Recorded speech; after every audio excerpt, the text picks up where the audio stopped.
보통 이제 우리가 불평등이 이퀄 나쁜 거라는 생각이 우리한테 있는 거잖아요. 네네. 그게 옳든 그르든 고정관념을 가지고 있는데 그러면 이제 보통 우리가 불평등은 나쁜 거, 민주화는 좋은 거. 그러니까 민주화가 됐으니까 불평등이 줄어들었겠네. 네. 이렇게 생각할 개연성이 있거든요. 네. 그러나 실제로는 그렇지 않다. 오히려 민주화 이전에 불평등이 줄어드는 경향이 있었고 민주화 이후부터 불평등이 커지기 시작한다. 한국에도 진보 정권이 있었네. 이때는 아시다시피 이제 집권이 박정희, 전두환, 노태우, 김영삼 정부 시절이거든요. 예. 알고 봤더니 박정희, 전두환, 노태우가 진짜 루즈벨트에 버금가는 진보 정권이었나? 그러니까 미국의 불평등 축소를 어떤 진보 성향 정책으로만 해석하게 되면 네. 그리고 심지어는 덩샤오핑의 선불론이 박정희 모델과 대만 모델을 가지고 간 거로 봐야 되는 거죠. 요 이론이 전 세계 주류 이론이었고 요 이론이 2단이었는데 요 2단을 주장한 나라가 4나라가 있었던 거거든요. 한국, 대만, 홍콩, 싱가포르, 그리고 나중에 중국.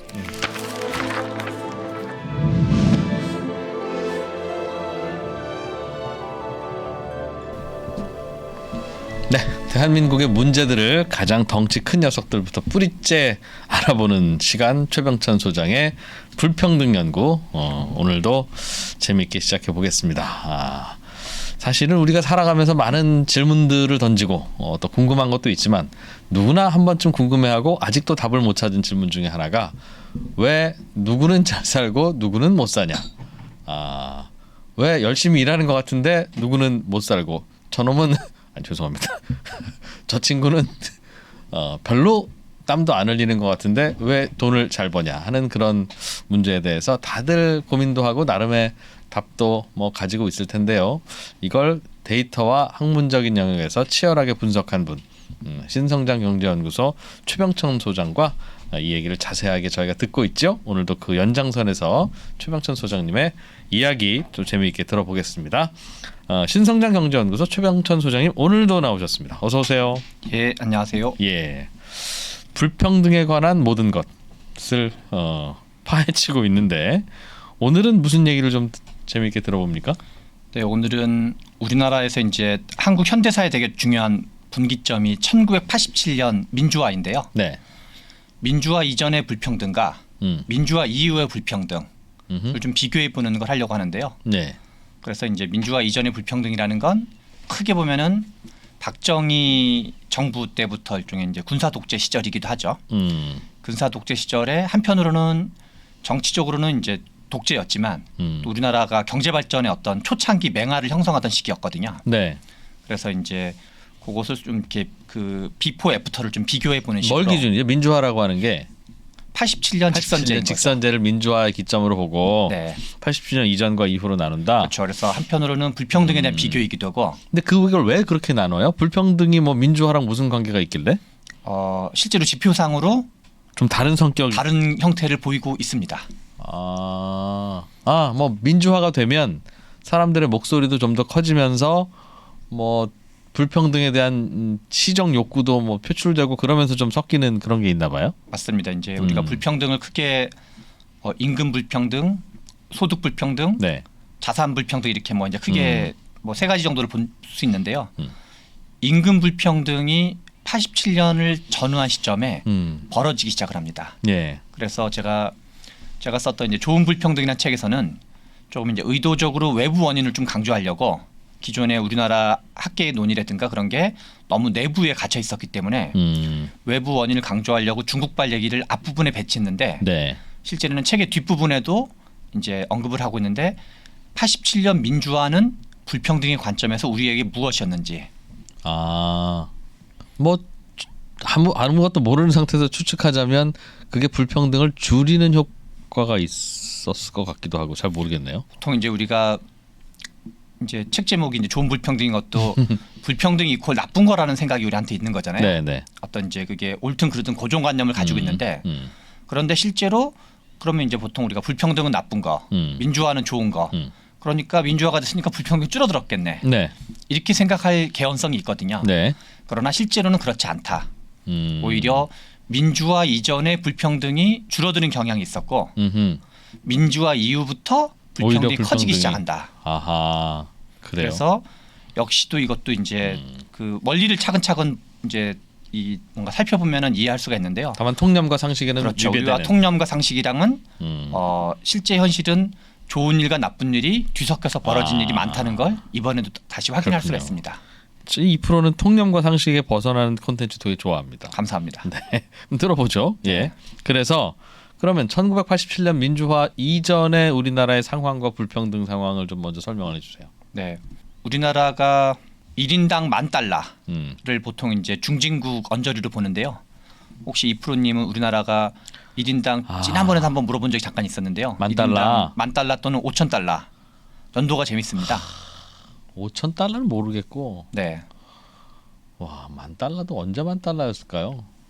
한번 88년 올림픽 때 우리가 $10,000가 저는 살짝 안 됐을 것 같은데 느낌이 모르겠습니다. 지금 됐습니까? 중국이 $12,000잖아요. 예. 1인당 GDP가 우리나라는 89년도에 $5,000가 되고 $5,000도 안 되는 나라가 올림픽 한 거예요, 그럼? 그렇죠. 세상에. 그리고 95년도에 $10,000가 되고 그리고 77년도에 네. $1,000가 되거든요. 근데 소장님, 네, 지금 $10,000라는 돈의 가치와 네, 예를 들면 뭐 80년에 $10,000라는 돈의 가치, 80년이면 $10,000면 집을 몇 채 샀잖아요. 그렇죠. 그러니까 같이 $10,000로 그렇게 놓을 수 있는 건 아니지 않습니까? 보통은 이제 그 물가 상승분을 다시 제거해 가지고 보통 따지죠, 다시. 그런 그 통계 자체가 그렇게 나와요? 네네. 아. 안 그러면 말씀하신 대로 예. 완전히 많이 달라질 테니까. 그런데 이제 우리가 87년 이전에 이제 불평등 과정을 좀 보려면 예. 경제 성장 과정을 좀 살펴볼 필요가 있어요. 그래서 경제 발전과 불평등에 대한 고전적인 논의 그거를부터 좀 이제 살펴보려 그러는데요. 쿠즈네츠 곡선이라는 건데요. 예. 사이먼 쿠즈네츠라는 이제 경제학 하시는 분인데 1929년도 세계 대공황이 터지고 1932년도에 미국의 프랭클린 루즈벨트 대통령이 이제 집권을 하게 되고 네. 그런데 그때 느낌적 느낌으로 보니까 실업자가 엄청 많은 것 같은데 당시에는 거시경제 전체를 파악할 수 있는 지표가 없었어요. 뭐 GDP라든가. 그렇죠. 그래서 뭐, 루즈벨트 대통령이 미국의 경제학자들한테 이 경제 전체를 파악할 수 있는 지표를 좀 개발해달라. 하여튼 숫자로 좀 표현해 줘봐라. 얼마나 그렇죠. 나쁘고 얼마나 화가 나는지. 그래서 만들어진 게 GDP 국내 총생산 개념인데요. 그래서 당시에 이제 국내 총생 GDP 개념을 만드는 거에 같이 관여했던 경제학자가 사이먼 쿠즈네츠라는 분이고 이제 그 공을 인정받아서 71년도에 노벨 경제학상을 타시게 돼요. 근데 이분이 당대에 이제 어떤 그 여러 나라 국민소득에 관한 이제 어떤 권위자라고 볼 수 있는데 이분이 몇 나라를 연구를 했더니 네. 경제 발전 초기에는 불평등이 증가하는 경향이 있고 일정 단계가 지나니까 불평등이 줄어드는 경향이 있더라라는 거를 몇 나라를 조사했더니 이제 그런 어떤 패턴을 발견하게 돼요. 그런데 이거를 뭐 본인이 전수조사한 것도 아니고 예. 당시에 데이터는 여러 가지 좀 한계가 많이 있었기 때문에 그래서 이제 경제학 교과서 이제 소득분배론 같은 과목에서는 쿠즈네츠 가설 또는 이제 쿠즈네츠 곡선 네. 또는 뭐 역유자 곡선 그러니까 이렇게 포물선 형태인 거죠. 불평등이 점점 증가하다가 이렇게 내려온다. 맞습니다. 모든 나라에서 불평등은 이제 그 쿠즈네츠 교수가 봤던 그 사람이 봤던 몇 나라들의 예, 사례에서 예. 그래서 이제 뭐 제한적인 사례니까 가설이라고 표현하기도 한 거죠. 그런데 이제 여기서부터 실은 이제 이게 가장 고전적인 네. 불평등과 경제 성장에 관한 가장 고전적인 논의라고 볼 수 있는데요. 이제 제가 그러면은 우리가 이제 두 가지 의문이 있을 수 있는 거죠. 첫 번째는 전반부의 경제 발전 초창기에는 불평등이 증가하는 거는 왜 그런 거냐? 네. 그리고 그거는 많은 나라가 다 그런 거냐 앞으로도? 이게 이제 한 질문이고 네. 예. 두 번째는 뒤에 불평등이 일정 단계를 지나면 줄어드는 건 왜 줄어드냐? 그런 거냐? 앞으로 다른 나라도 다 그렇게 되는 거냐 자동방으로? 그렇죠. 이제 그래서 좀 법칙인지 아닌지 네. 좀 봐야 될 예. 필요가 있는데 음. 제가 이제 그동안 공부했던 다른 걸 좀 종합해 보면 네. 경제 발전 초창기에 불평등이 증가하는 건 전 법칙이다. 앞으로 모든 나라 신흥 공화국 뭐 이렇게 GDP가 뭐 한 $5,000, $10,000 언저리로 가려고 하는 모든 나라는 이런 경험을 겪게 될 거다라는 네. 걸 장담할 수 있다. 반드시. 그를 이제 이건 제가 이제 아무튼 뭐 이렇게 뭐 내기를 해도 자신 있을 정도이고요. 왜 그렇게 되는지도 설명해 주실 겁니까? 물론 해야죠. 네네. 네. 그리고 이제 두 번째는 반드시 법칙은 아니다. 근데 예외도 있다. 네, 그 이제 경제 발전이 일정 단계가 되면 불평등이 줄어드는 과정은 네.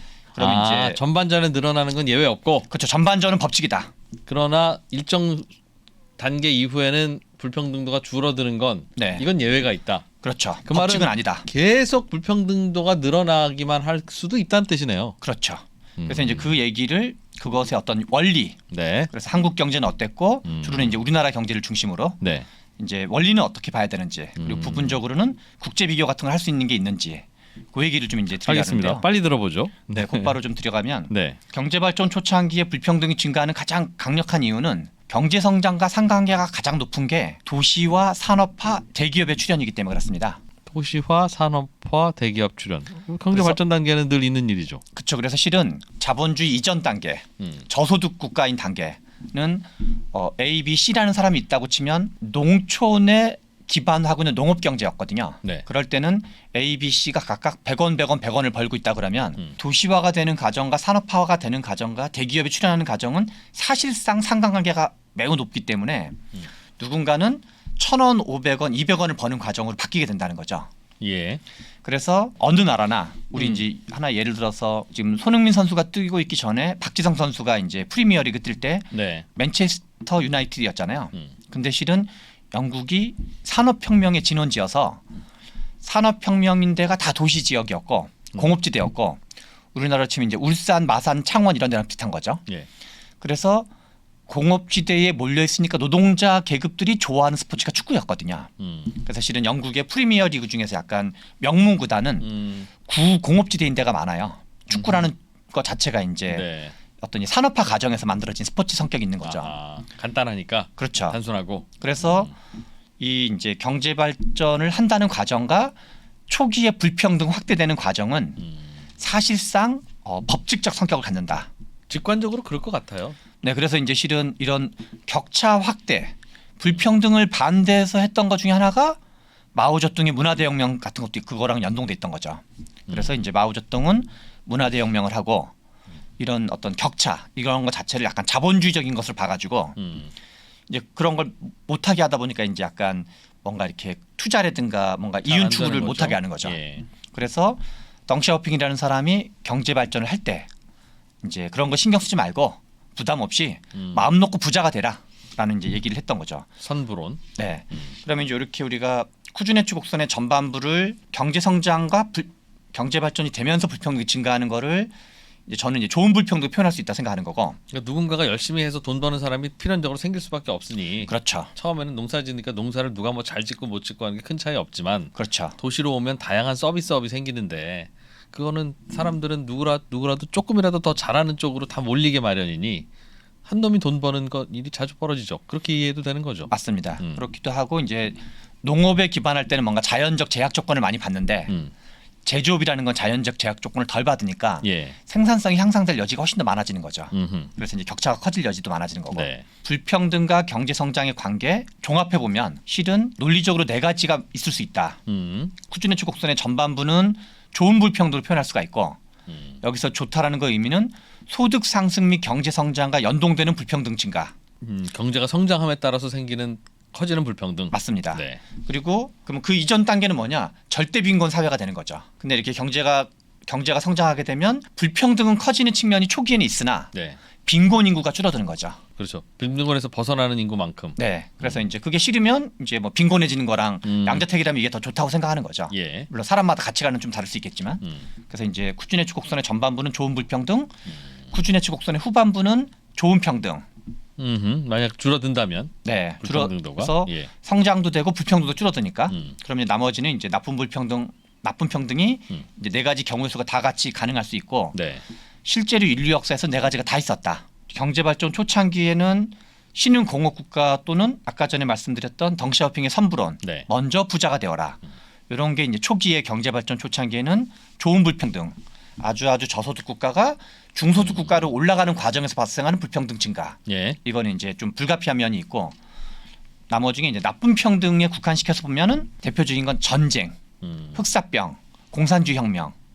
다 싸그리 그냥 망해버리는. 그렇죠. 불평등이란 말이 하층 소득 대비 상층 소득의 격차인데 이제 경제학에서의 불평등과 법학에서의 불평등이 다르고 불공평, 불공정, 불평등에서 네. 경제학에서 불평등 그냥 숫자다, 숫자 덩어리. 그 너무 이렇게 감정과 윤리를 규범으로 보시지 마시고 예. 숫자 덩어리의 격차인데 상층이 작살나면 이제 불평등이 줄어드는 거죠. 그렇겠죠. 그래서 전반부가 커지는 거는 도시화 산업화, 대기업의 출현과 불평등의 증가 및 경제 성장과 상관관계가 매우 높기 때문이다. 예. 설명을 할 수가 있고요. 쿠즈네츠 국선 후반부는 왜 생기는 거냐? 요 얘기를 이제 좀 감소하는 거, 불평등도가 감소하는 거. 그래서 불평등은 감소하면서도 경제 성장이 이루어지는. 그러게요. 이건 이제 피케티 책에 나오는 표인데요. 뭐 여러 가지가 있을 수 있는데 그 중에 이제 소득 불평등인데요. 네. 여기 보시면 빨간색은 미국이고요. 검정색 계통은 유럽인데요. 네. 불평등이 확 줄어들어요. 소득 불평등이. 중간에 1950년, 40년 요때. 여기 이제 언제부터 줄어드는지 어떤 시작점을 보시면요. 1930년 경부터 팍 줄어들기 시작을 해요. 그래서 다시 증가하는 시점이 한 70년대 정도부터 살짝 증가하기 시작하는데요. 네. 요 시기가 어떻게 보면 이제 약간 세계 경제사에서 선진국을 중심으로 한 세계 경제사에서 이때 실은 경제 성장률도 꽤 많이 이루어지거든요. 이제 45년 이후에. 네. 그러면 이때 불평등은 왜 줄어드느냐 문제가 있는 거죠. 이 쿠즈네츠가 본 것도 실은 이 시기를 본 거로 봐야 되거든요. 줄어들기도 하네. 뭐 이거. 그렇죠. 불평등 줄어드네. 그러면 이때는 왜 줄어드냐면 하나는 대공황 직후.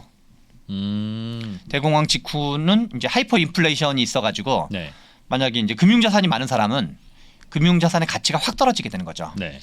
그리고 동시에 2차 세계대전, 2차 세계대전이 이제 39년으로 제 기억을 하는데요.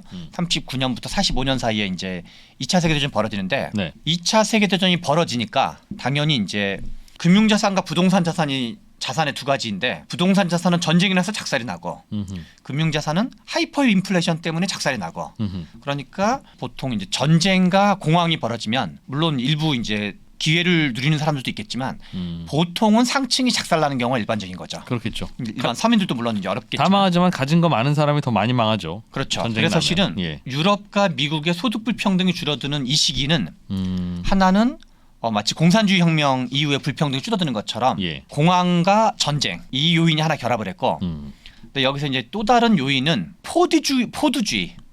이제 포드주의란 말이 이제 헨리 포드라는 사람이 한 1910년 경에 예. 그 포드 자동차에서 나온 말인데요.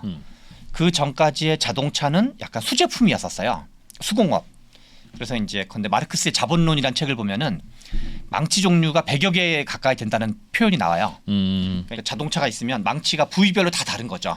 그래서 처음부터 끝까지 다 만드니까 한 사람이. 그렇죠. 그리고 이제 아니면 만들거나 아니면 자기 이제 부하 직원들, 예. 도제라고 보통 불리는 그런 걸 하더라도 이 기능을 익히는데 거의 한 평생이 걸리는 거예요.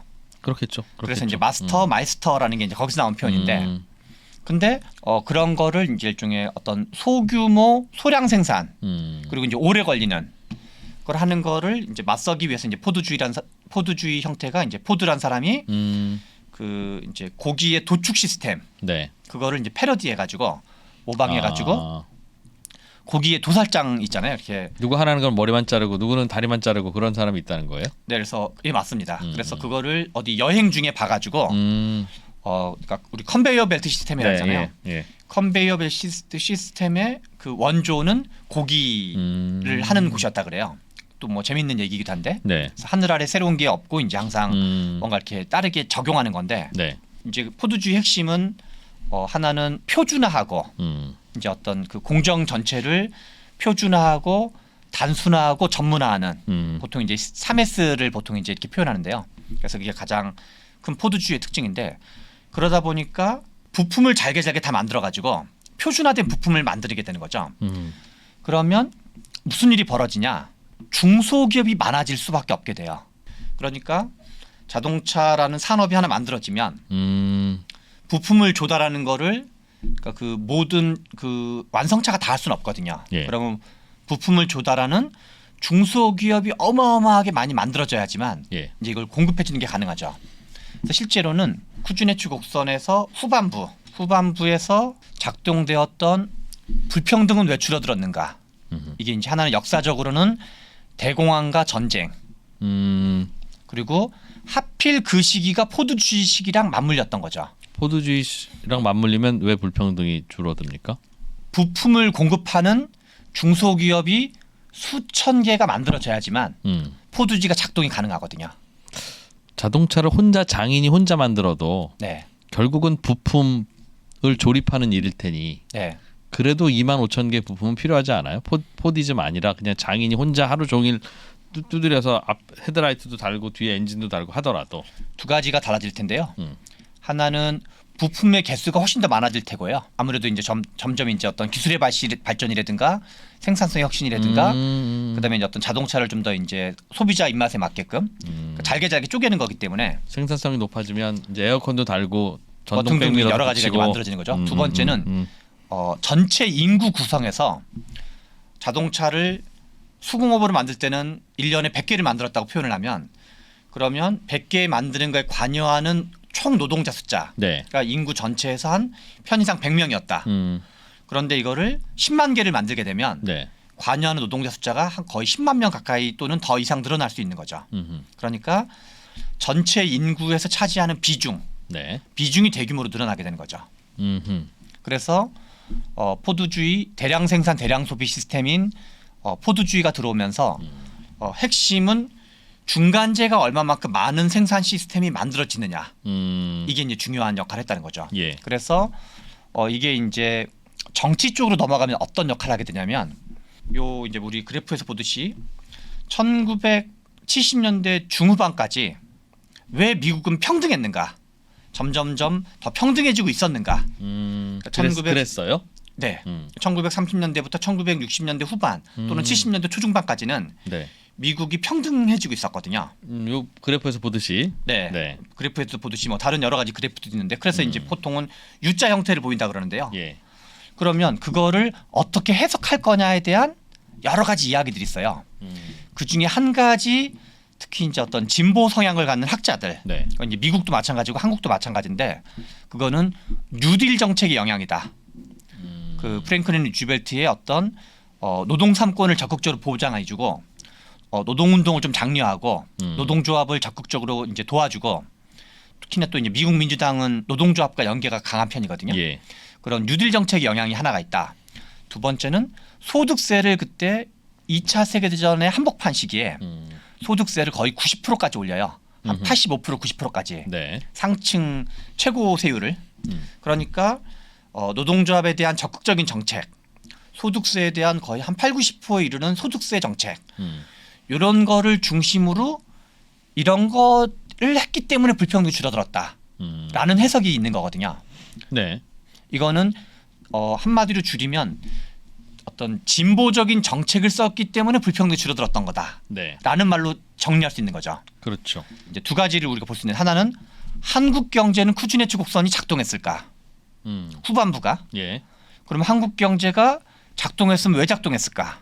이제 이 문제를 좀 볼 수 있는데요. 한국의 쿠즈네츠 곡선이라고 저는 개인적으로 생각을 하는데요. 네. 이 표는 이제 한국노동연구원의 홍민기 박사라는 분께서 국세청 데이터를 가지고 이제 임금 진입 개수를 보여주는 임금 불평등을 보여주는 장기 시계로는 없기 때문에 전체 국세청에서 당시 상위 10%의 비중 변화. 그래서 저 이제 일부러 1964년을 시작점으로 끊었고 네. 데이터 자체는 그 이전부터 있긴 있어요. 그리고 1995년도로 끊었는데요. 여기를 보면 대체로 뭐 과정에 우여곡절은 있으나 불평등이 쭉 증가하다가 예. 패턴상으로 1978년을 최정점으로 한 95년경까지 이건 이제 국세청 데이터 기준으로 95년인데요. 네. 쭉 하락하는 걸 볼 수가 있습니다. 음. 그러면 이게 이제 마치 쿠즈네츠 곡선, 대략 우리나라도 포물선 곡선과 비슷한 형태를 보였다. 미국의 1930년경부터 1970년대 초중반까지 네. 미국은 왜 불평등이 줄어들었는가? 왜 그렇다고 해석할 거냐에 대한 미국의 진보 쪽 학자들과 크루그만도 약간 그런 입장에 가지고 있어요. 풀 크루그만도. 네. 그다음에 스티글리치 교수라든가 이런 사람도 그런 입장에 가까운데 그런 해석으로 치면 한국에도 진보 정권이 있었네. 이때는 아시다시피 이제 집권이 박정희, 전두환, 노태우, 김영삼 정부 시절이거든요. 예. 알고 봤더니 박정희, 전두환, 노태우가 진짜 루즈벨트에 버금가는 진보 정권이었나?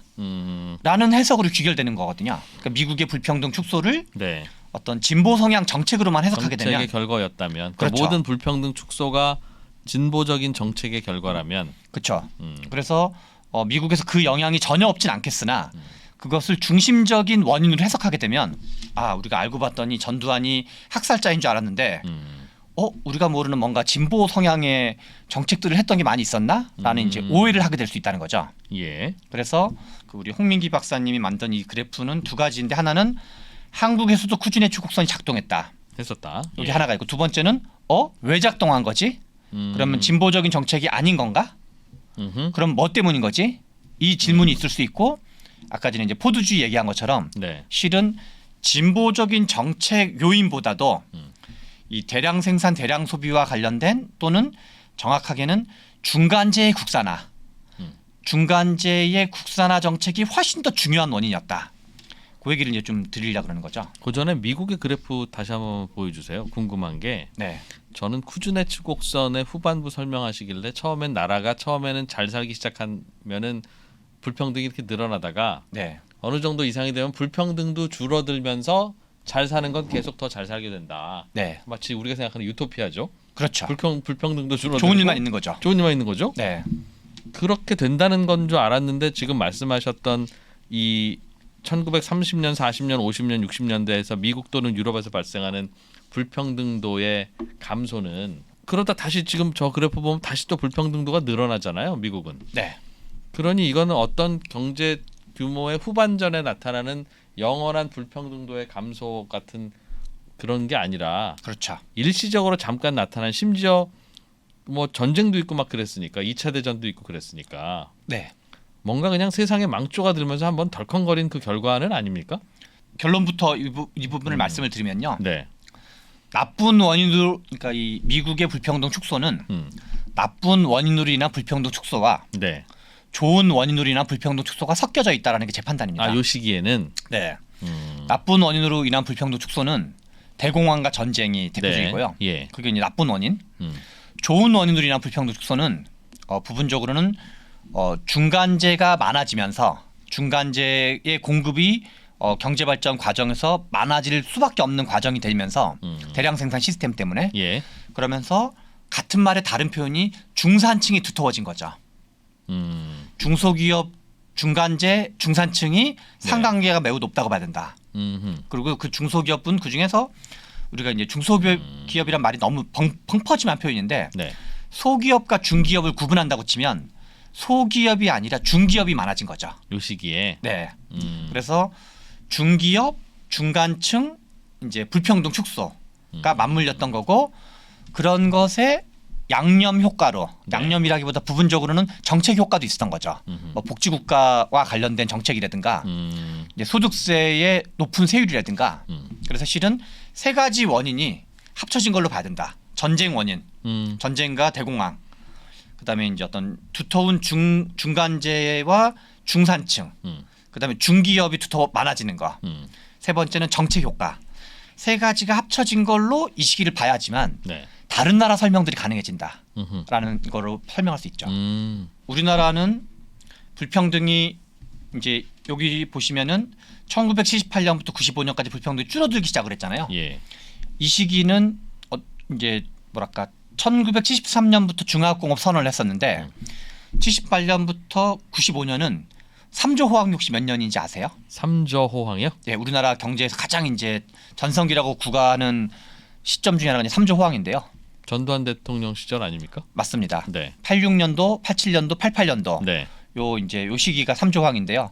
그때 경제 성장률 10%를 돌파하게 되고 네. 무역도 이제 적자의 석자로 전환되게 되거든요. 그러면 여기 78년부터 95년 사이는 우리나라 경제 성장률이 거의 한 적으면 7%, 많으면 한 12%까지 가던 네. 고성장 시기. 한국 경제사를 통틀어서 이 1945년 이후부터 최근까지 한국 경제사를 통틀어서 성장률이 가장 높은 시기예요. 요 시기가 외환위기 터지기 전이기도 하니까. 예. 그러니까 어떻게 보면 낙수 효과의 전성기인 거죠. 경제 성장률은 10% 가까이 되면서 예. 불평등은 줄어들고 있으니 점점점 이제 중산층이 많아지는 시기죠. 예. 요 시기가. 그리고 또 정치적으로는 또 민주화도 있었고 뭐 여러 가지 이제 독재와 민주화가 섞여 있는 시기긴 한데. 예. 그러면은 왜 이게 줄어들었냐? 그거에 대한 가장 이제 중요한 얘기는 한국 경제에서 한국 경제의 쿠즈네츠 곡선의 후반부가 작동한 가장 중요한 이유는 역시 중소기업의 탄생. 그러니까 중소기업이 이 시기에 많아졌다라는 걸로 설명할 수 있다는 거죠. 그래서 이건 좀 이제 제가 한참 이 좋은 불평등이라는 책을 쓰면서 여러 가지 책들을 되게 많이 봤었는데요. 네. 왜냐하면 이제 거대한 어떤 가설을 세우는 과정이었었기 때문에 이 가설이 이제 뭐 어딘가 틀리면 틀릴수록 이제 뭔가 예. 이러저런 공격을 많이 받게 되기 때문에. 네.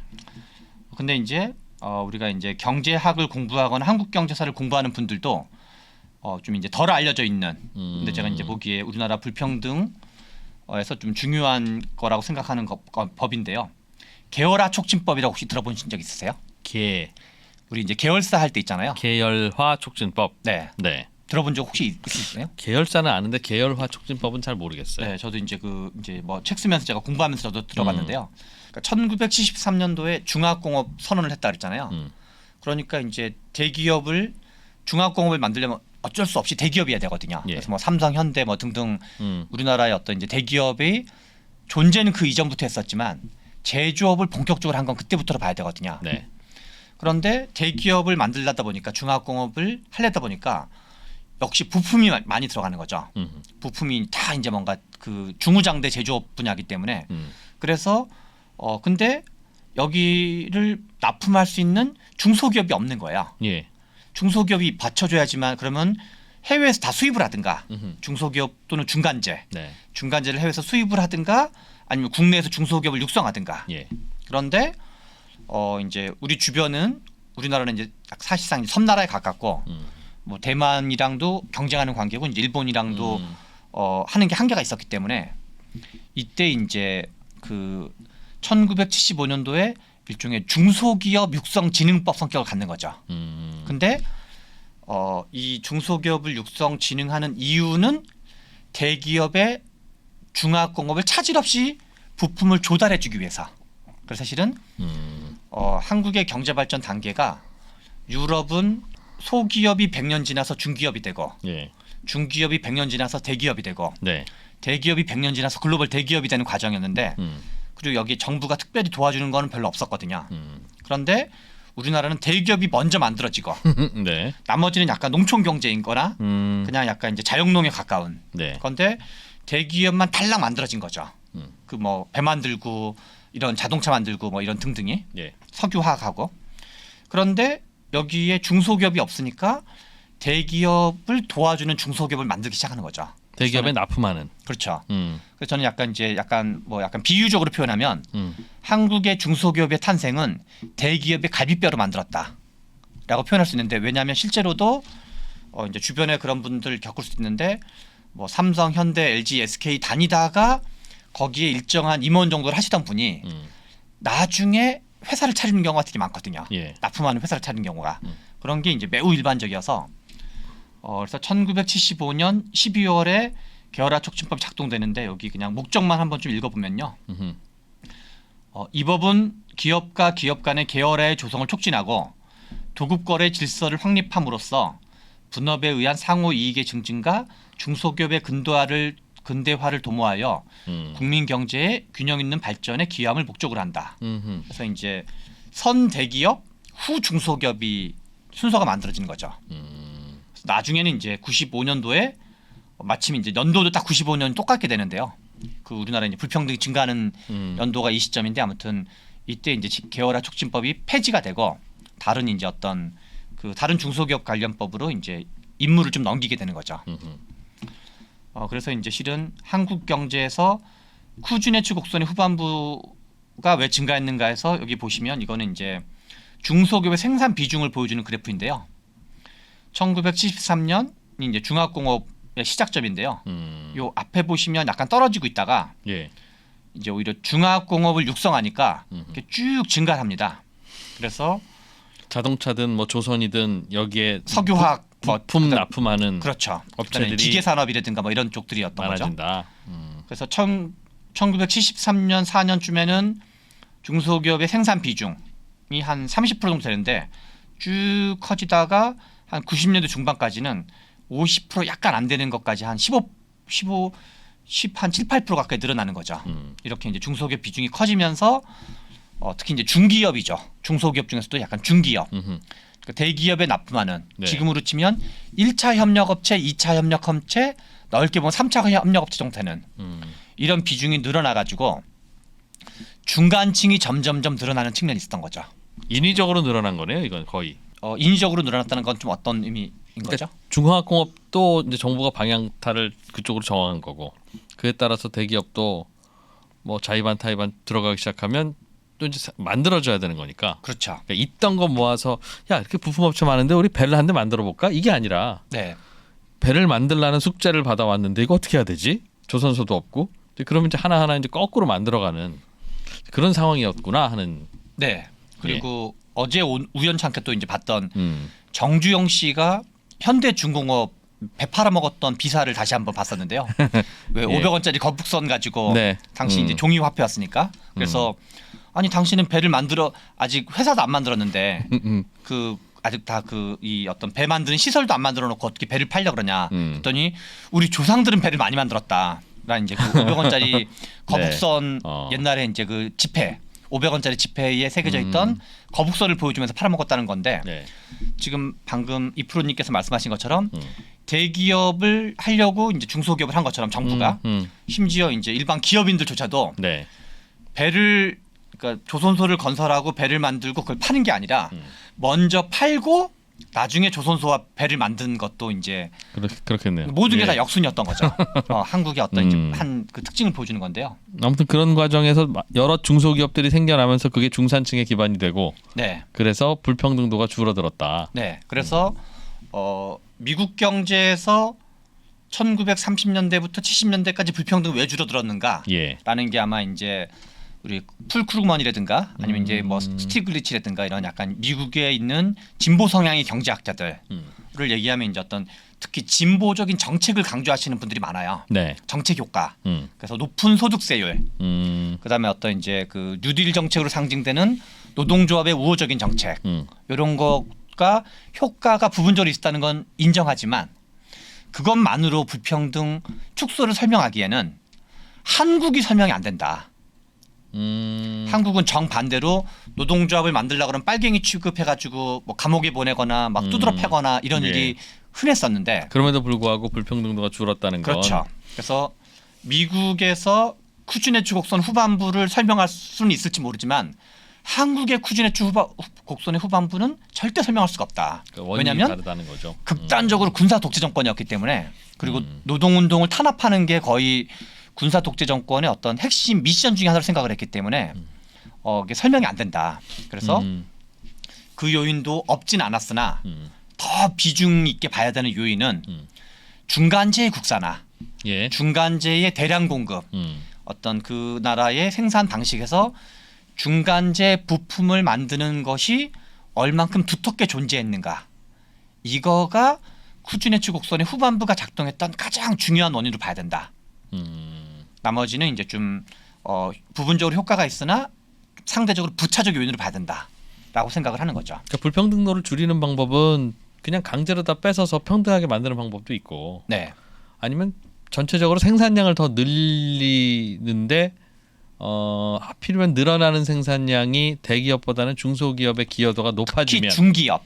중기업의 기여도가 높아지면 네, 그때도 불평등도는 줄어드는데 네, 우리는 후자 쪽 방법이었던 거고 네. 그냥 미국은 전자 쪽 방법이었던 게 아닌가. 미국의 전자 쪽 방법이란 뺏어서 나눠주는 아니 소득세율이 90%라는 건 뺏어서 네. 나눠준다는 말과 동의어 아닙니까? 맞습니다. 그러니까 그 당시에는 그렇게 세율이 높았다고 하면서 요즘 이제 증세론의 근거가 되기도 하는데 네. 그러면 그때가 좋았냐는 거죠. 그런데 근데 좋았습니까? 난 잘 모르겠어요. 그때라는 건 그 세율이 90%씩 했던 그때 참고로 그 전후로 미국이 세율이 높아지는 과정은 뉴딜 정책 초기에 높아지는 게 아니라 루즈벨트가 집권하는 건 32년도거든요. 우리 바이든이 대통령 선거에서 이기는 게 2020년 12월에 이기고 취임하는 거는 2021년에 이제 2월인가 취임을 했었는데요. 네. 한 이제 우리나라도 인수위 기간 있는 것처럼 미국도 한 이제 인수위 기간 있는데요. 32년도에 승리하고 33년도에 취임을 해요. 그 프랭클린 루즈벨트 대통령이 그때 소득세가 그렇게 많이 올라가진 않아요. 미국의 소득세는 언제 올라가냐? 히틀러가 전쟁을 일으킨 다음에 올라가요. 히틀러가 전쟁을 일으키고 미국, 일본이 진주만 공습을 한 다음에 네. 그래서 이제 일종의 유럽의 복지국가에서 증세는 어떤 과정 때 벌어지는가? 이 부분을 보면은 일종의 이제 어떤 계급적 내전, 일종의 노동자 계급과 또는 서민 계급과 부자 계급, 예. 또는 이제 어떤 약간 좌파 정당과 우파 정당. 이 좌파 정당이 선거에 승리했다 그래서 곧바로 소득세를 대폭 올리는 경우 흔치는 않고 뭐 부분적으로 그런 적이 있긴 하지만 대부분의 경우는 전쟁이 발생해서 네. 히틀러한테 나라를 다 뺏기느니 내가 세금을 더 내겠다. 그래서 전비 확충을 해야 되겠다. 할 때 세금이 대폭 증세되는 게 조금 더 일반적이에요. 그 비상시니까. 그렇죠. 자, 좀 내봐 일단. 다르게 표현하면 또는 이제 부자 계급과 서민 계급에서 어떤 노동자 계급 또는 서민 계급이 정책 우위를 차지한다 해서 한꺼번에 쉽게 되는 것이 아니라 공동체 전체가 절멸돼 위기에 처하게 될 때 어떨 때는 히틀러, 어떨 때는 진주만 공습, 어떤 때는 소련 공산주의의 위협 이런 요인들이 있을 때 이제 그 뭐랄까 부자 계급조차도 야 내가 세금을 더 내서라도 국방력을 강화해야지. 그래서 우리가 자주 국방을 해야지. 지금 뭐 일종의 우크라이나 같은 게 대표적이겠죠. 네. 우크라이나가 이제 러시아한테 우리나라가 먹히느니 내가 좀 세금을 더 내서라도 우리가 이제 군수 산업을 강화해서 국방력을 강화해야지.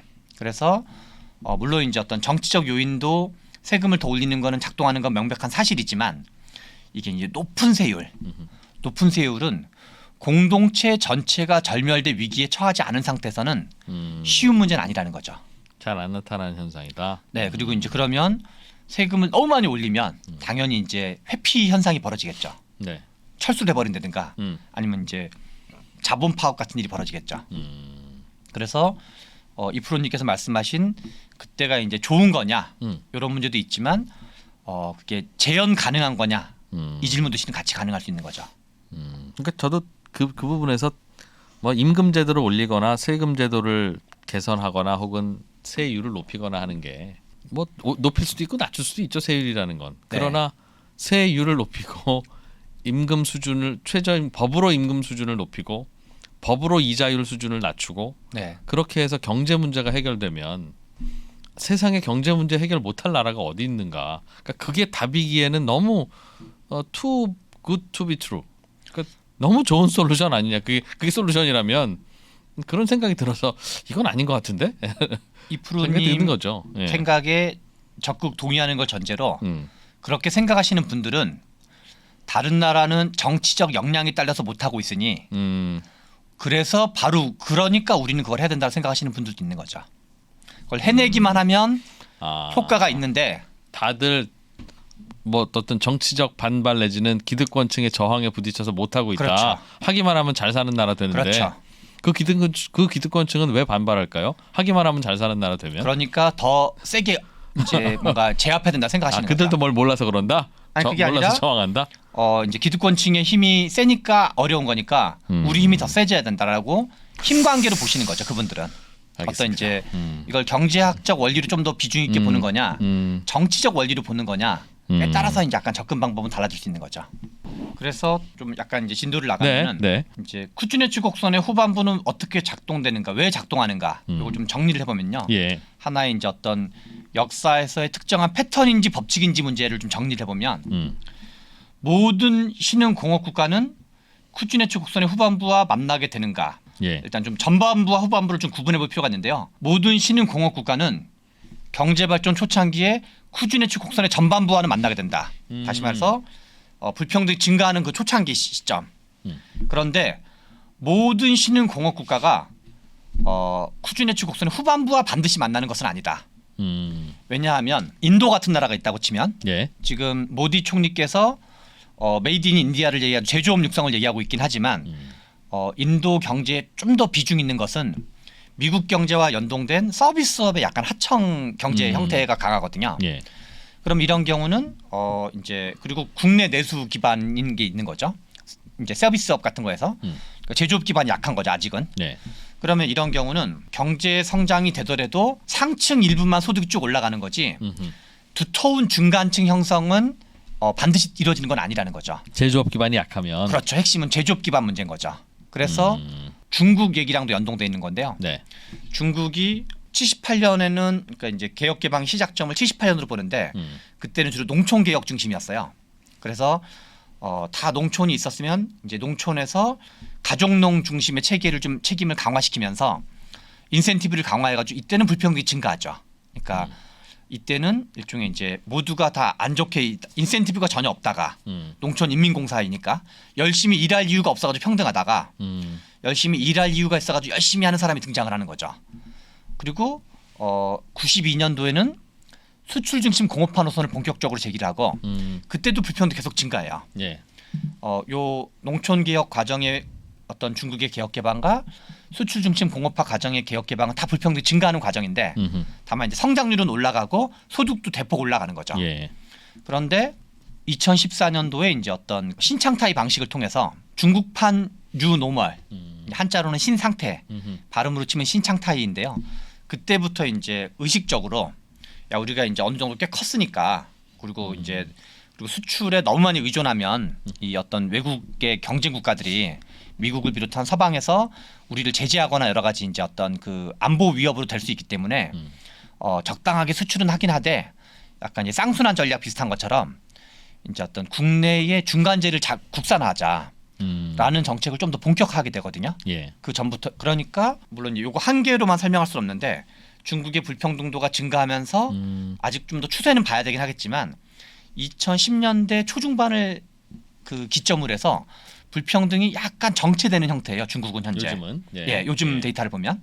그래서 중국이 불평등이 쭉 증가하다가 아직 이렇게 쿠준의 축소는 후반부까지 가진 않았는데 최소한 약간 그 평행선 비슷하게는 유지되고 있다. 그래서 약간 줄어들랑 말랑 할 것 같은. 그 이유는 역시 중간재 국산화라는 거죠. 제조업. 예.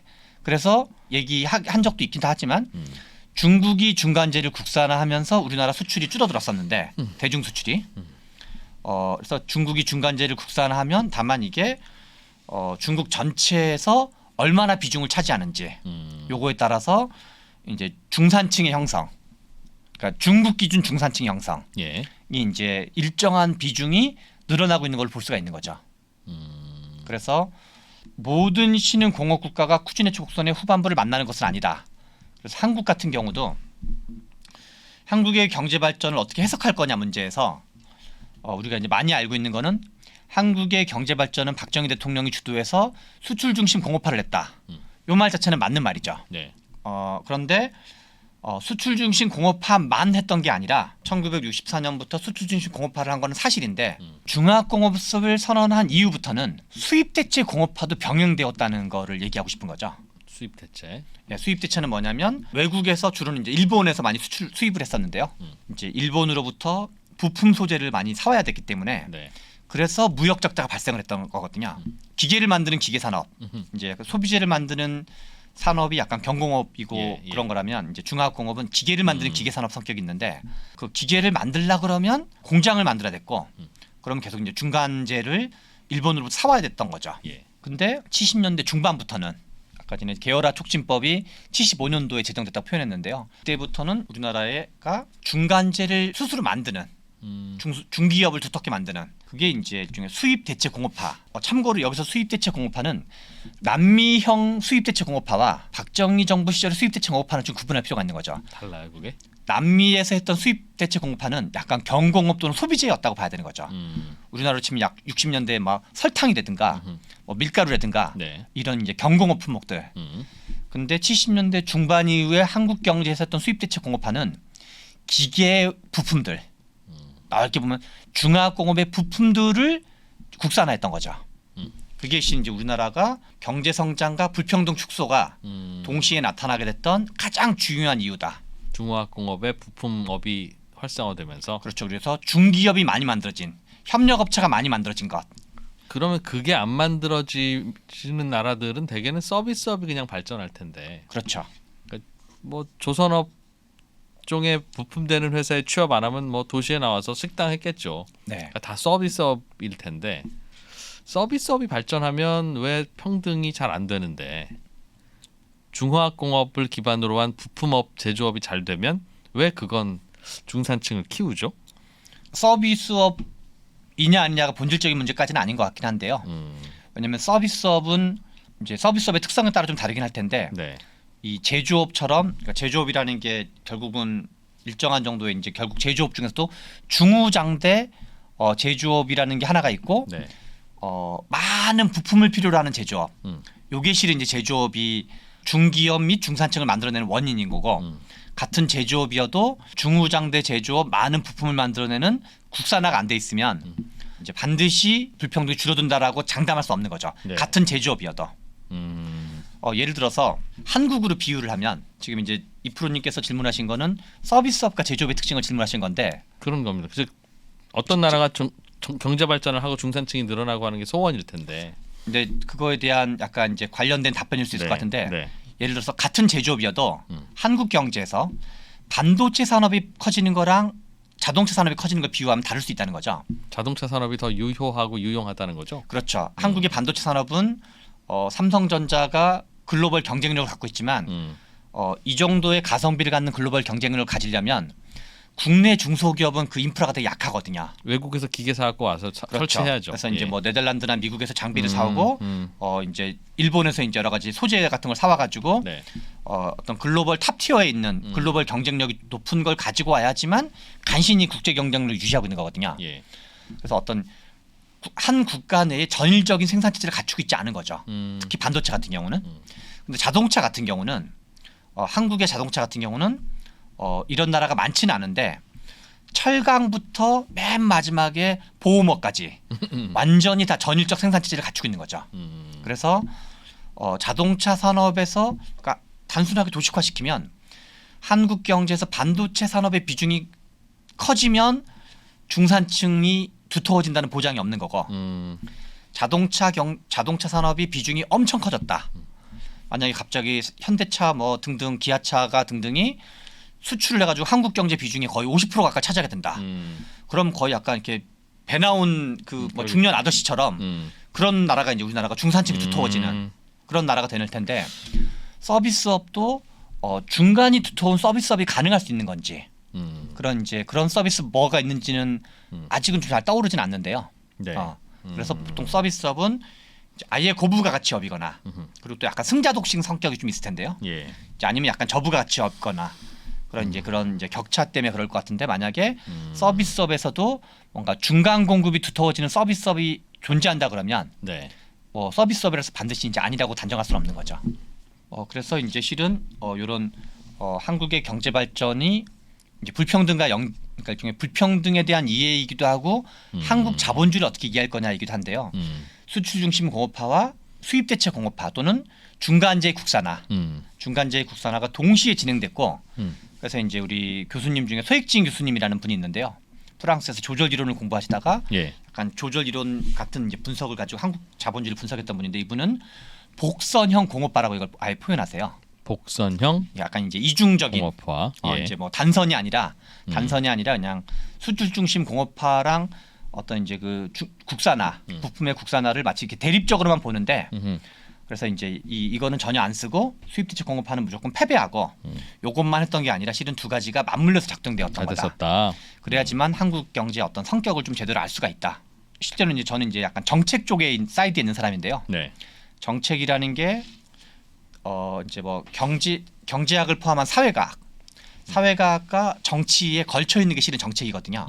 그래서 이제 정책을 잘하려면 사회과학에 대한 일정한 정도 이해가 있어야 되고 또 이제 정치에 대한 일정한 이해가 있어야 되는데 그런 점에서 제가 보기에는 우리나라 현대사에서 여러 가지 정치적으로 이제 여러 가지 우여곡절 논쟁이 있었는데 지금쯤은 그 한국 경제 역사와 어떤 한국 자본주의 또는 한국의 경제 발전 과정에 대한 어떤 합의를 합의된 평가를 만들 필요가 있다. 그래야지만 저는 이제 역사의 다음 페이지로 넘어갈 수 있다 생각이 드는데요. 방금 말했던 거랑 이제 쿠즈네츠 곡선의 예. 한국의 전반부 후반부를 다 포함해서 그러면 크게는 한국 경제를 움직였던 가장 거를 그냥 편의상 이제 뭐 학자들마다 다르게 표현하긴 하는데 뭐 발전국가, 개발연대, 개발독재 뭐 이렇게 표현하기도 하는데 저는 이제 그냥 편의상 박정희 경제학이라고 이제 표현을 해서 네. 일종의 박정희 대통령의 일정한 업적을 좀 인정해 주는 거기도 한데요. 크게는 당시의 경제 성장, 경제 전략 또는 경제 정책의 메커니즘을 도식화하면 외국 자본 동원, 외자라 그러죠. 외자를 동원해서 수출 중심 공업화 노선을 취해서 예. 근데 그런 거 하려면 대기업을 밀어주고 의식적으로 감수하고 불균형 발전을 감수해서 네. 한 박자 있다가 나중에 낙수 효과가 작동할 거다. 그러면 나중에 중기업 또는 소기업의 매출과 소득가 상승해서 자영업자 및 노동자들의 소득도 상승할 거다. 옛날로 치면 파이론이라는 표현을 더 많이 썼죠. 당시에는. 중국의 선불론이랑 비슷하네요. 그렇죠. 똑같은 거죠. 실은. 네. 그리고 심지어는 덩샤오핑의 선불론이 박정희 모델과 대만 모델을 가지고 간 거로 봐야 되는 거죠. 뭐 싱가포르 모델도 마찬가지고. 예. 그러면 박정희 경제학을 특징을 6가지로 도식화해서 요약하면 제가 생각에는 불균형 발전, 두 번째 외국 자본 동원, 여기 이제 차관과 이런 문제의식 연장으로 한일협정을 체결한 걸로 봐야 되는 거죠. 네. 1965년 한일협정. 그래서 이제 한일협정 받은 돈의 일부를 가지고 포항제철을 만들었다는 건 되게 유명한 얘기고요. 세 번째는 수출 중심 공업화. 네. 네 번째는 어떤 대기업 및 중화공업 집중 육성. 다섯 번째는 이제 여러 가지 이념적 요인과 합쳐진 건데 국제적 가격 경쟁력 유지를 위한 임금 억제와 노동 삼권 탄압. 또 이념적으로는 빨갱이를 취급한 거죠. 이 노동운동하는 사람 다 빨갱이 취급하는 게 이제 이념적 요인과 어떤 이제 경제 정책적 요인이 두 가지가 겹쳐졌다고 봐야 되고 네. 여섯 번째는 낙수 효과. 또 당시에는 파이론 네. 이런 거였고 실은 당시에 우리나라뿐만 아니라 제3세계 식민지 경험 있는 제3세계의 압도적인 주류 이론은 다시 말해서 동남아시아, 남미, 중동 그리고 부분적으로 아프리카까지 예. 남미에서는 이제 종속 이론 같은 게 있었고 이 나라들의 공통점은 이 식민지 경험 있는 뭔가 우리가 외국이랑 교류하면 특히 선진국과 교류하면 손해다. 다시 경제적으로 종속된다. 그러니까 그냥 손해 정도라는 어떤 경제적 개념이라기보단 구조적으로 망한다는 우리가 얘기죠. 다시 이제 주권을 박탈당할지 모른다. 언제 다시 이제 그들의 노예가 될지 모른다. 경제적 노예가 될지 모른다. 그래서 실제로 1965년 한일협정 반대를 하기 위해서 64년도에 6.3 사태라는 게 있었거든요. 네. 대규모 이제 학생 시위였었는데 그때 캐치프레이즈 같은 게 뭐냐면 경제적 종속 반대였어요. 일본과 한일협정을 체결하면 우리가 다시 일본의 경제 노예가 될지 모른다.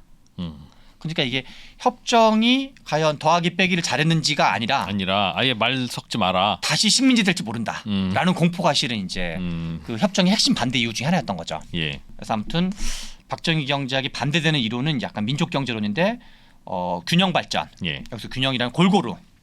그다음에 이제 국내 자본을 중심으로 이제 어떤 내부 자본 또는 뭐 민족 자본, 토착 자본 네. 이런 내부 자본을 중심으로 그다음에 이제 어떤 내수 중심 공업화, 그다음에 중소기업 중심 공업화, 그다음에 어떤 이제 노동권을 좀 보장해주는 방식으로 임금도 좀 적극 보장해주고 상대적으로 이제 분수 효과론 이것이 한국 진보 경제학이 오랫동안 주장하는 그리고 실은 1960년대 50년대 이후로 식민지 경험 있는 제3세계의 주류 이론이 실은 이거예요. 남미, 동남아시아, 중동, 부분적으로 아프리카까지. 네.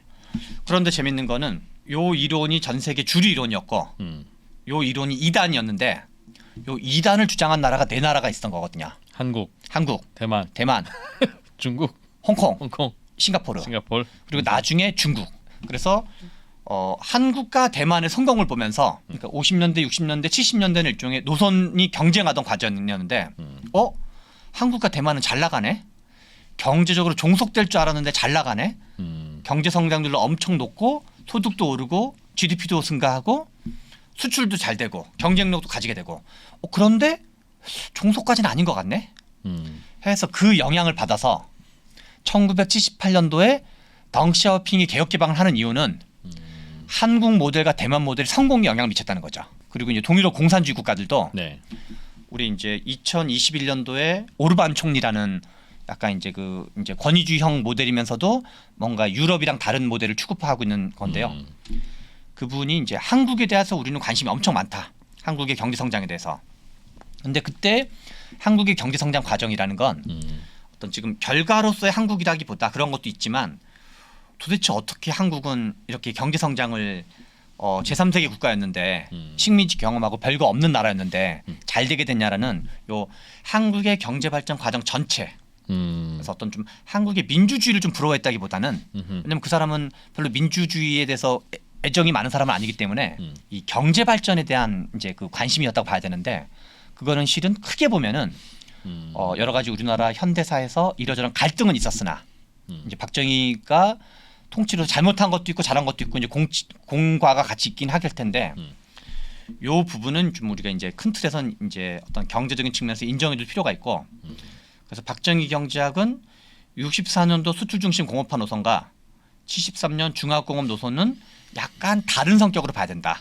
그래서 75년도 계열화 촉진법 대규모 중소기업이 만들어지고 불평도 축소되는 그러니까 이제 이게 100대 빵의 과정이라기보다 큰 틀로는 독일의 사회적 시장 경제라는 것도 그런데요. 독일의 복지국가는 기민당이 주도하고 독일의 3인당이 압박한 걸로 봐야 돼요. 그래서 한 비율로 치면 한 55대 45, 53대 47 요즘 이런 정도 비율로 기민당이 좀 더 주도했었고 이제 3인당이 압박을 넣어가지고 했는데 한국의 경제 발전 과정도 박정희 경제학이 주도하고 근데 우리나라가 민족주의 에너지가 되게 강했기 때문에 외국 자본을 도입하지 마라.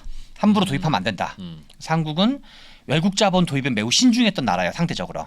그래서 이제 그거는 싱가포르랑 한국이랑 좀 다른 거죠.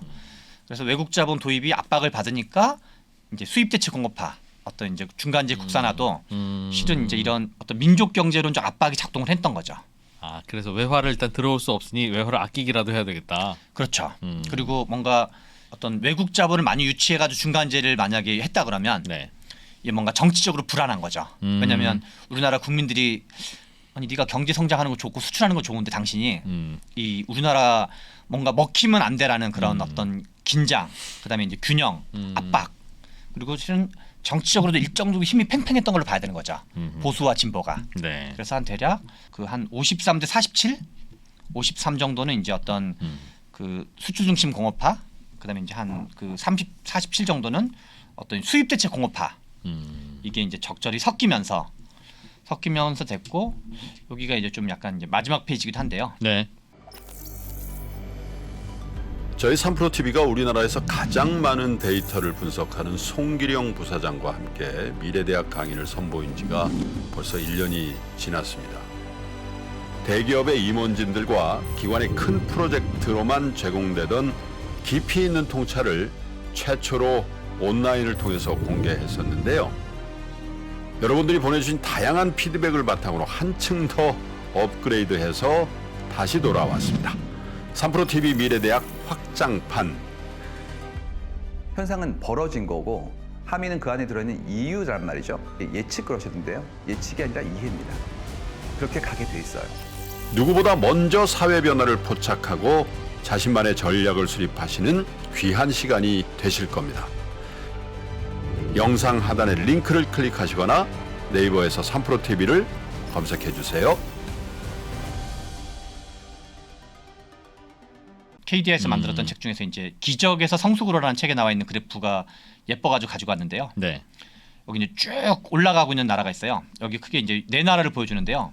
밑에를 보시면 중남미 국가, 요게 중남미 국가입니다. 네. 그다음에 동아시아 국가, 동남아시아 해당하는 동아시아 국가인데요. 태국, 필리핀 이런 나라들인 거죠. 예. 그다음에 이제 중국, 중국은 이제 이렇게 이제 2005년까지 올라오고 있는 중인데 여기 이제 가장 멋있는 그림을 보여주고 있는 나라는 우리 대한민국입니다. 대한민국. 아, 저 가장 빠르게 올라가는 게 이렇게 대한민국이에요? 올라가고 있는 대한민국인 건데요. 이제 1인당 GDP를 PPP 기준으로 보여주는데 요 75년 시기까지만 해도 중남미에 비해서 네.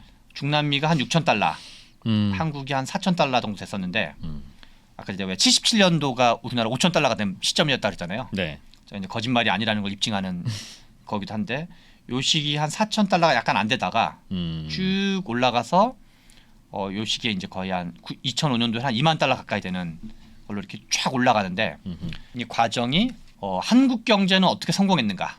하나는 식민지 경험 있는 제3세계 국가 중에서 수출 중심 공업화를 채택한 몇 안 되는 나라였고 그리고 농지 개혁을 했던 몇 안 되는 나라였고 그리고 동시에 중간재 국산화, 그래서 중화공업을 한 나라도 많지 않았지만 그 중에 중간재 국산을 했다는 게 약간 이제 어떤 그 파생 효과가 더 커진다 그럴까요? 시너지 효과가? 중화공업을 하면서 중간재는 수입해 오기도 해요? 그럼요. 그 지금 중국이 2014년 이전에 한국에서 이제 중국이 우리나라가 92년도에 한중 수교를 하고 네. 2014년 신창타이 노선을 하기 전까지는 중국이 계속 중화공업을 하지만 한국이 다 이제 중간재를 계속 공급했던 거죠. 그리고 지금 베트남의 경제 발전 앞으로 어떻게 볼 거냐. 그래서 많은 외국 자본이 들어가 있긴 하지만 네. 아직 이제 그 토착 자본, 음. 토착 중소기업이 얼마나 될지 여부에 따라서 과연 베트남이 중국처럼 발전하게 될 건지 또는 향후 30년간 가장 주목받는 나라가 그 중에 하나가 인도 경제가 될 텐데 네. 인도 경제가 중국 경제처럼 될 것인지 이 역시도 메이드 인 인디아 정책을 하더라도 이게 이제 그냥 외자 유치에만 의존하는 제조업 정책이 되는 건지 그거는 그거대로 초기에는 그 에너지를 활용하더라도 일정 단계가 지나면 국내 어떤 그 인도 기업들이 그 역할을 할 수 있는지 그런 거에 따라서 어떤 똑같은 제조업이어도 이제 불평등 양상 그다음에 이제 그 나라의 어떤 그 성장의 지속 가능성 그다음에 이제 어떤 그 경제의 펀드멘탈 예. 이런 게 조금씩은 달라질 수 있다고 봐야 되는 거죠. 결론은 여러 요인 중에 오늘 설명해 주신 수출 중심 공업화 정책, 네. 농지 개혁, 지난번에 이제 말씀드렸던 농지 중간재 국산화 네. 이게 다 어우러져서 우리나라는 경제 발전도 한 거고 쿠즈네츠 곡선도 따라가는 건데 네. 우연도 겹치고 행운도 겹치고 네. 그런 거라서 다들 팔로우할 수 있을지는 모르겠다. 다만 전 세계인들이 1% TV를 많이 봐서 이런 원리를 깨우치게 되면 그것이 이제 인위적이든 정책적 요인이든 아니면 이제 우연적이든 예. 에 따라서 이 중에 할 수 있는 게 있고 이제 없는 게 있을 텐데요. 할 수 있는 거 좀 해볼 여지가 있겠죠. 그래서 불평등은 정말 많은 이유로도 생기고 그리고 그거에 따른 치유법도 다양하고 심지어는 치유를 하는 게 맞느냐 잠시 방치하는 게 좋은 거냐도 선택해야 되는 그렇죠. 매우 예민한 현상이다. 이거를 왼쪽이든 오른쪽이든 각자의 논리와 주장과 이해관계에 끼워 맞추면 안 된다. 그렇죠. 라는 게 최병천 소장님이 목 놓아 외치는 그리고 우리가 많이 이제 불평등을 공부하다 보면 많이 접하게 되는 거는 학자분들은 데이터로 입증을 해야 되니까 네. 근데 남녀 간의 불평등이 어떤지 학력 간 불평등이 어떤지 예. 그런 어떤 이제 약간 그 뭐랄까 이게 약간 미시적 접근이라 그럴까요? 그런 이제 데이터기를 돌려가지고 이 데이터가 상관관계라든가 인과관계가 존재하는지 그런 걸 주로 보는데 이제 그런 거는 좀 이제 학자님들 더 잘하시고 네. 제가 이제 그동안 주로 특히 고민을 많이 하고 공부를 했던 거는 역사적인 접근 이러이러한 역사와 한국 자본주의를 어떻게 볼 건지 그리고 이때는 왜 불평등이 증가했고 이때는 왜 불평등이 줄어들었고 우리나라는 왜 경제 성장이 성공했고 이런 어떤 서사 또는 이제 경제사와 불평등의 여러 가지 변화들 경제사 한국 자본주의 불평등 그런 것들은 어떻게 만나고 어떻게 달랐는지 이런 걸 좀 주로 이제 했다는 게 약간 좀 상대적으로는 이제 좀 어떤 거시적 관점에서 좀 보려고 했다 그럴까요? 그런 게 좀 이제 약간 다른 데서는 불평등을 좀 공부하더라도 좀 덜 접하던 예. 거로 볼 수가 있습니다. 자, 불평등학 최병천 신성장 경제연구소 소장이었습니다. 고맙습니다. 예, 감사합니다.